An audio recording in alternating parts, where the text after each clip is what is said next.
Quando minha meia-irmã decidiu que eu era a única coisa que ela não podia perder, minha vida virou um redemoinho emocional que eu nunca imaginei viver. E eu sei que isso soa estranho. Normalmente as pessoas brigam por não serem tão próximas, mas no meu caso, o excesso foi o problema. Eu cresci sabendo que éramos meias irmãs, mesma mãe e pais diferentes. E apesar de eu nunca ter tratado isso como uma distância, ela sempre tratou como um grito. Desde pequena, a Júlia tinha um apego exagerado a mim. Não era só carinho, era como se ela me enxergasse como uma extensão dela mesma. Eu não podia brincar com outras crianças sem ela chorar. Não podia dormir na casa de uma amiga sem ela fazer escândalo. Na época todo mundo dizia que era coisa de criança que ia passar. Não passou. Quando ficamos adolescentes, o comportamento dela só ficou mais sufocante.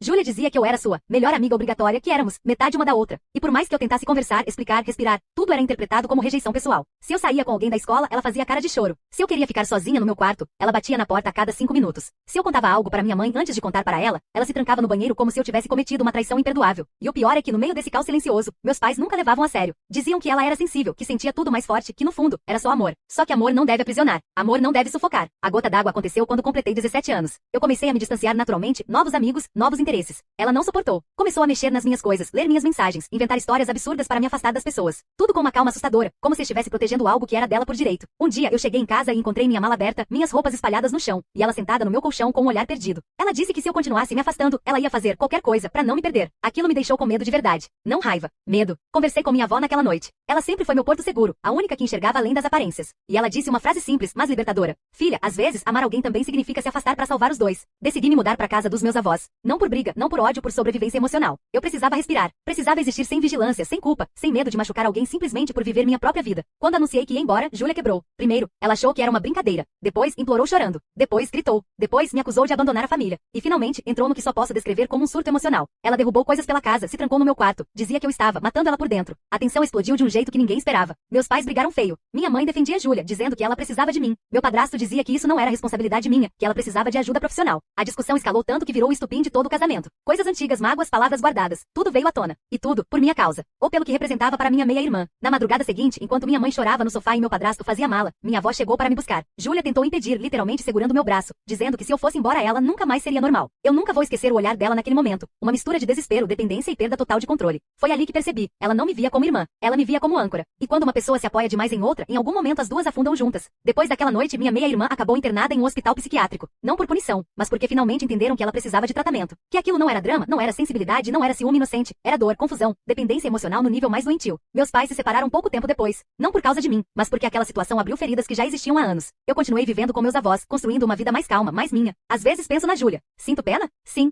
Sinto raiva? Não. Mas acima de tudo, sinto alívio por finalmente entender que eu não podia salvar alguém que insistia em me transformar na única razão de existir. E quando minha meia-irmã decidiu que eu era a única coisa que ela não podia perder, eu finalmente aprendi que para me encontrar, eu precisava deixar de ser o mundo de alguém que nunca deixou o próprio mundo existir.